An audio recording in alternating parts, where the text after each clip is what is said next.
Hi, this is Tim Hamilton, the co-host of the Maryland Crabs, and I'm here with a crabcake for your listening pleasure. What's a crabcake? Well, it's not quite a full episode, it's just a little snippet.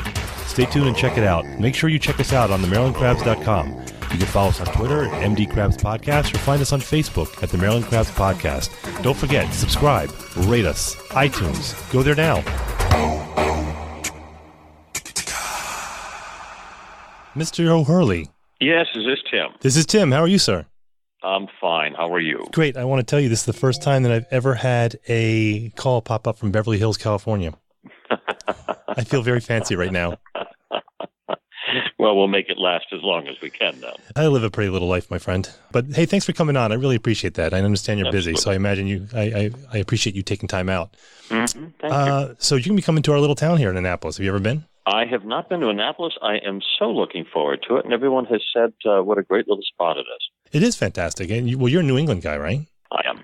You're a Mainer, right? Mm-hmm. From what I understand, with Maine is that you were born there, so I can call you that. Like if you were born in New Hampshire and then like the next day they took you to Maine, you would never be a Mainer. No. Right. That's how it goes. And I still have the minimum daily requirement of shellfish. Right. Well, we have. All right. So here's the thing: when you come here, we have a great, and I'm saying this nervously, we have a great lobster roll place that's 2 blocks away from the Rams Head where you're going to be performing. And I know a couple guys from Boston, and one is a hardcore Boston cop, and he went down pretty incredulous, and he came back and he said, "Okay, it's legit." So really? Yeah. So the lobster roll thing, and we do crabs down here. That's our thing, but it's too early for crabs. Yes, exactly. That's what you come for, the crabs. Can you still do the New England accent? Oh yes, yep, to and fro, rocking on the porch. You can't get that from here because you did Maine, and you went to Providence College, and you were living in Connecticut for a while. I am, yeah. Lived in Connecticut most of my life. So you can get the Connecticut roll. That's one of the lobster rolls they have there. They have the Maine roll and the Connecticut roll. That's exactly right. Yeah, one has celery and the other one does not. Oh, is that what that is? And and it has the authentic one is actually a grilled hot dog bun, butter grilled with pure lobster in it. Right, but that's it. That's all. I mean, There's nothing else in there because one has a slight mayo in there, and I thought the guy I was with was going to fight someone. He said, "You can't do that." Does. It brings out the worst in people. Yeah, people. Yeah, he was very upset about that. He's the same guy that I made Manhattan clam chowder once. I honestly thought he was going to hit me. He was so upset with me. So you're coming here. You're taking a departure. So John O'Hurley. So everyone knows you. You know, of course, Seinfeld always jumps to mind. Matter of fact, last week when I booked this with your agent there, and Seinfeld happened to be on, and there was an episode, and I pointed to the TV, and I told my kids who are young teenagers, I said, "Oh, I'm going to be talking to him next week," and they heard the voice, and they said, "No, he's from Phineas and Ferb." And I said, "Yeah, that's funny." And they recognized you because you do so much voice acting in addition to regular acting. I do quite a bit. I have about 15 different cartoons that I do. And I like it because I've got a young son. He's 12 years old, and it's nice to have a body of work that he can become familiar with, and as well as his friends as well. So that's fun. Isn't it hilarious that that's what he's most proud of? Out of all the work you've done, that's what he's proud of. Oh, yeah, it is that, and SpongeBob. I'm King Neptune. That's right. Oh, that's right. Yeah, like 4 or 5 episodes of that. That was half a dozen, I think. Really, I've done quite a few of them. But yeah, so you're an actor, voice actor, comedian. You've written a few books. You've had 2 or 3 books, 3 books. 3 books out, yes, and 3 albums out. I compose quite a bit too. I try to, it's very important that you stay relevant. I have not learned that. Every day you wake up, you look in the mirror and say, "How do I stay relevant today?" It's not like you're reinventing yourself because you've been doing this for a long time. You've been into music for, from what I understand, forever. You had an album, a double album back in 2004. It was Piece of Our Minds. And Secrets in the Lake came out. Yeah. And so, but you're young, but you like the standards, and we'll talk about that in a minute. But you're self-taught piano and vocalist, or classically trained vocalist. Well, I studied opera, so I wouldn't say I'm self-taught, but I'm certainly self-taught pianist. Yeah, I did. I was playing guitar, and then I broke my finger, and then so everything had to switch over to the keyboard. Were you classically trained in opera? Yeah, that was my minor in college, and then I continued studying afterwards, and went from there to Broadway, and Broadway to daytime television, daytime to nighttime, and it's been a slow descending spiral ever since. And back to music, and the circle's complete. Yeah. What's your favorite opera? I have one, and it's an obscure opera. It's a Puccini opera called Rondine. I never heard of it. I think it has some of the prettiest music that Puccini ever wrote. And unfortunately, the story doesn't. It's kind of boring. As a show, it doesn't hold up as well. But the music is absolutely captivating. I think some of the prettiest music that Puccini ever wrote. I like Puccini a lot. I still like. It's funny. I learned in college to like opera. I was in a wild group of friends, but half of them were Italian, and they loved opera. And so I got turned on to Rigoletto and all other Verdi, Aida, and La Traviata. I love that stuff. Oh yeah. Well, Verdi and Puccini were the most melody-driven of the composers. So those are the ones that everybody kind of retreats to, and with good reason. I mean, I listen to Wagner, but it's just that's so heavy and it's so, I don't know, so aggressive, but I mean, I like it. And as the imagery, I think I recorded The Ring like 20 years ago. They had the cycle of The Ring on PBS, and that was when it was still videotape, and everyone went out and bought like these 10 videotapes to record the whole thing. And I doubt anyone watched it after that again.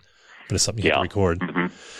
So you have a retrospective on Great American Songbook, and that's going to be at the Rams Head on Thursday, April 25th at 8 p.m. There's still tickets, so go to the Rams Head Onstage if you are interested in tickets. So if you were in your late 70s or 80s, it would kind of make sense, but it seems like this is kind of almost a throwback. Because I had to. Well, it is. What I've done, I've taken this wonderful music, the standards, the Great American Songbook, the songs of Henry Mancini and Sinatra and Moon River, the like of that, and I've used that music to underscore the stories of my life that were going on during that time and later in my life, the stories of my career and stuff. So it's I use that music to really kind of set up it as the score for the show. It's a lot of fun. It's a very funny show because I've done some very quirky things and in my life, and also some very poignant ones too. So I promise a lot of laughter and only one tear. Well, you got to mix it up, and that's the whole pathos and poignancy part of it. I guess poignancy means humor with that you end up crying at the end. I don't know. I'm just guessing. I say only one tear. Right. Although you might want to ramp it up a little bit. I mean, if it's an Irish crowd, they like a little bit more wobbling. Exactly. Yeah. Well. So why'd you gravitate towards that? I mean, you were. I love the music. I'm a great lover of melody and lyrics, and that was a period of time when the lyrics and the melodies were the most important thing. It wasn't the sound. We've kind of gotten away from the idea where lyrics are important anymore. Basically, if you can take a vowel sound and repeat it 10 times, you've got a song. We've kind of lost our way in the way of composing, and I think that our music today is, I just think, kind of substandard. And I go back to that period of time, and you really find some of the great melodies and some of the great lyric writers of our time. What are some of your favorites? Well, I'm a big fan of the later era Sinatra, and by that I mean his kind of reinventing years in the 70s when he came back with Old Blue Eyes Is Back, and that period of time. His song "You Will Be My Music," which I do in the show, I think is one of the most poignant and beautifully written songs that he ever did. And I tell actually a very funny story about my actually singing to Sinatra one night at 2:30 in the morning at his place. That's rather poignant. It was when I did one of the stupidest things you'll ever do in your career, and that is you don't sing Sinatra to Sinatra. Yeah, because you can sit there and go, you do that so much better than I do. That's fantastic. Yeah, that's exactly right. But the very funny story. But yeah, I do, and that's the part. That's the joy of it, telling some of the stories of some of the things that you shouldn't have done, but underscore it with some of the great music as well of the time. So it's a lot of fun. I really enjoy it very much doing it, and it's done very well around the country. I had it for several weeks at the Hotel Carlisle in New York, the Bobby Short Room there, and had it 54 Below up there, and that supper club as well. And it's toured around. I had it in Toronto for a while, down in West Palm Beach. So it's been around the country, and it's people seem to really enjoy it everywhere we go. That's the fun part. Well, I had to look it up too, because I've always, whenever you hear the word standards, I always say Cole Porter, Irving Berlin. I mean, those are the kind of things that I think of. But I found out that it's actually a lot more than that. It encompasses jazz, which, I never, and the crooners, the so-called crooners, and it goes from like the 1930s, probably up through the late 60s into 70s. Oh, yeah. There's so many wonderful pieces of music that were written. Does that include like thousands musicals? And thousands of pieces. And then you get into some of the stuff that Anthony Newley wrote, who was a Brit. and he wrote some 200 songs, and I do some of his music in the show as well. But but he's also part of the Great American Songbook because he wrote it over here. But I love to find interesting music, and I love great melodies. I don't sing a bad melody in the show. And all of the songs are interesting, they're lyrically interesting. I have a pretty wide variety of music I listen to, and I've got two young teenagers, and they listen to the pop that's around here. So I kind of hear a lot of that. But, I grew up with baby boomer parents who, came up in the 60s. So I listen to a lot of the 60s, 70s, and then the stuff I grew up with. But I like opera as well, and I like jazz. And it was funny, my kids, of course, they love the Peanuts, the Charlie Brown specials. And that, of course, was scored by Vince Guaraldi. Kids know him. That means Charlie Brown. But Black Orpheus, what was that, 67 maybe? Which was just... Oh, he was a stunning pianist. Unbelievable. Stunning. Yeah, really. I can listen to him all day. It's just fantastic. His compositions were really just singular. Just wonderful, wonderful complexity of music that he was able to write. Yeah, but that's the fun of it too. And I salute the wide variety of music that you enjoy. And I do too. I love music by nature. I can sit down and listen to Arlo Guthrie and the old folk guitarists. He comes to Rams Head quite a bit. And some of the old. The old Hollywood Strings albums I love listening to that always sound like elevator music now. But I love listening to some of that old stuff and I think a lot of it is because it just invokes such rich memories in my life when I heard them first in that period of time. And music has a tendency to do that, is that it pinpoints, the wonderful specifics of our lives. And when it all comes down to it, all we are our stories when it's all said and done. So it's nice to be able to put them all in a little bit of a fun show for an hour and a half and choose some great music to go along with it. Do you do any originals that you've written yourself? I do, actually. I do some original stuff in the show. There's one that I'm particularly proud of, and it's called "The Greatest Love the World Has Known," and it's a song that I wrote for my wife back on her. We'll call it one of those monumental birthdays. Very, very close to her 39th birthday. Right, around there, in the neighborhood. Yeah. And so I wrote her a song for her 40th birthday, and that's in the show. And it's that's the poignant part. That's where you get your tear, because most people, the lyrics to it are particularly poignant, and it does. I see a lot of people wiping their eyes during the show at that point. There's some people who've kind of reinvented themselves with the lyrics that actually tell a story, and that's what I don't find in modern music anymore. And I kind of go back. Stories, yeah. People don't know, and I don't think people know how to write stories. As I say, they've been blinded by this notion of just get a percussive sound out there.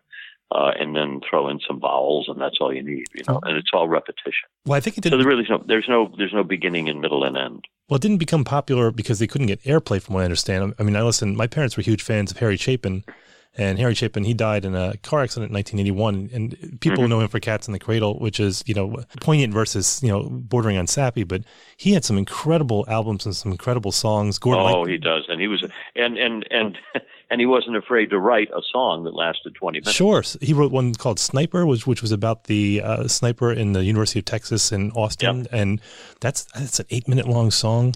Mail Order Annie, but he had all these songs that told a story, and he had a lot of difficulty getting airplay because his songs were so long, and that's too bad because there weren't a lot of storytellers.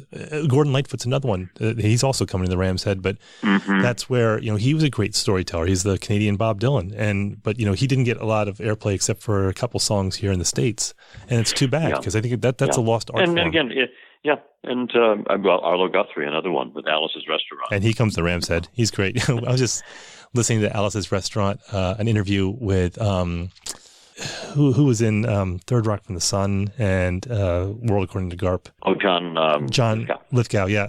There was a great interview with him on WTF, and he was talking about the draft and how, he got out of the draft, and he was always kind of ashamed of that.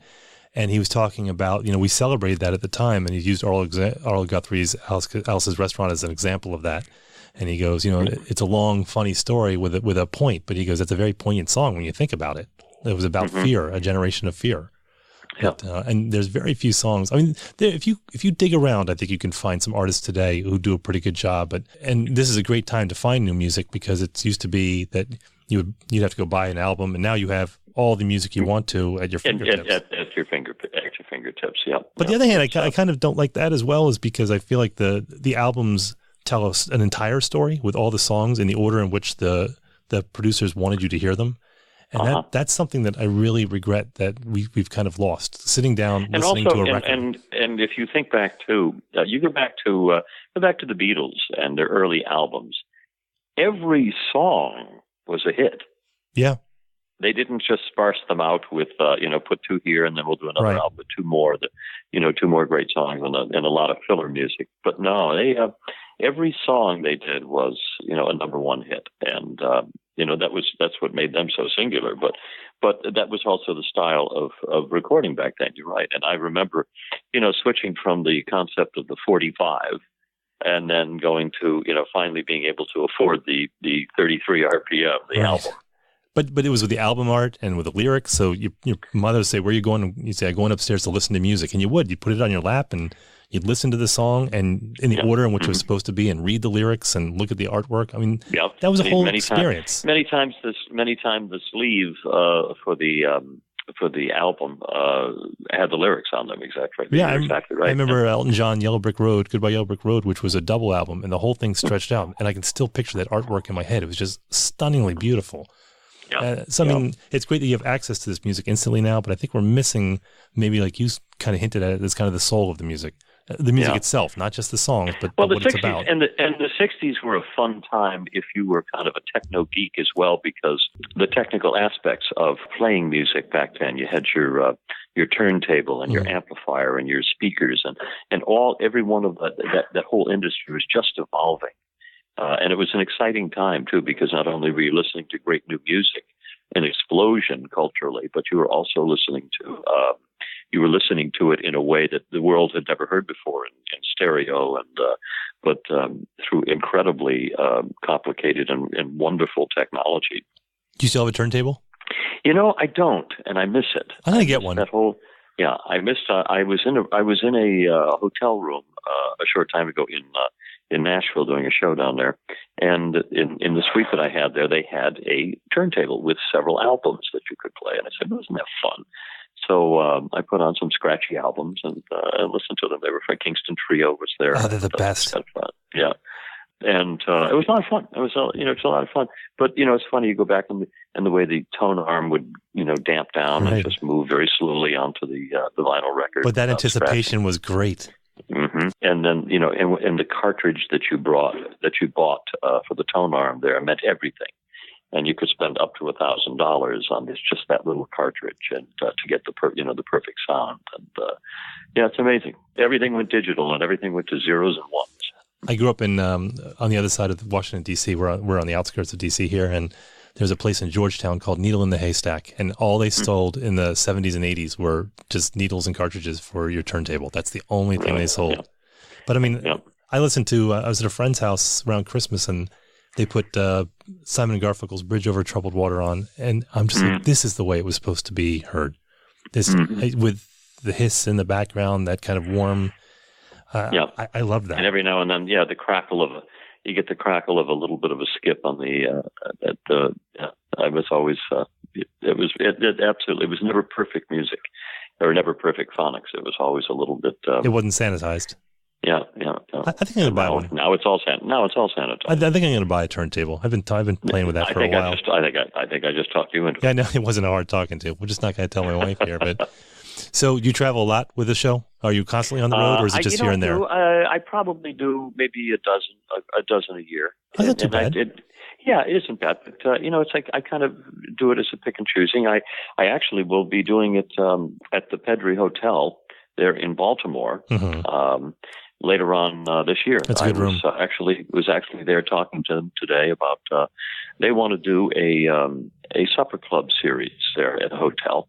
And if you have not been to it, it is, I think, one of the most beautiful hotels in the country. It's fantastic. It is just unbelievable. And so they want to, because they want to be on the cutting edge of stuff. And so they said, well, we'll do a supper club. So going to start it off and then bring down some of my friends to follow me, and it will be more of a subscription series a couple times a year to go down and that recreation of that Rat Pack supper club idea where you have dinner and a show, and it should be a lot of fun. And you're bringing up friends and everyone's drinking, and you're roasting each other. Yep. Yep. That's the joy of doing the show. As I say, I do the show as I will there at Rams Head as just a straight proscenium performance, but I also do it as a supper club, which is an awful lot of fun. So you go right back to Beverly Hills right after you do the show, or you travel somewhere else? I will be in New York after that, doing some more stuff back there. That's fantastic. But you're full time out in California. We live in LA in Beverly Hills. Yeah. That's awesome. But so when you come in, you got to try out the lobster roll and see if it passes muster. You're gonna like the town. It's like a New England town, but it's down south. I am so looking forward to it, and I think I'm staying there at the hotel Annapolis. What is it? Probably the Lowe's Hotel right across the street. So you literally walk right across the street, and there it is. We have all the restaurants here. You can kick around town. Yeah, I understand. It's really a lot of fun. I'm so looking forward to it. It's fantastic. So John Hurley, he's a man with standards, and he's going to give a retrospective at the Great American Songbook at the Rams Head at 8 p.m. on April 25th. That's a Thursday. You can get tickets at ramsheadonstage.com. John, hey, thanks for coming on. I know you're busy, and I really appreciate it. And I look forward to seeing your show. Thanks again. Great talk to you. Make sure you say hi. All right, John. Thanks much. This has been the Maryland Crabs podcast with Tim Hamilton and John Fernay. Sure to follow them in all the regular places, Facebook, Twitter, YouTube, and online at themarylandcrabs.com. Take a moment to rate us on iTunes. Now, get the hell out of my kitchen. Seriously, go! You're still here? It's over.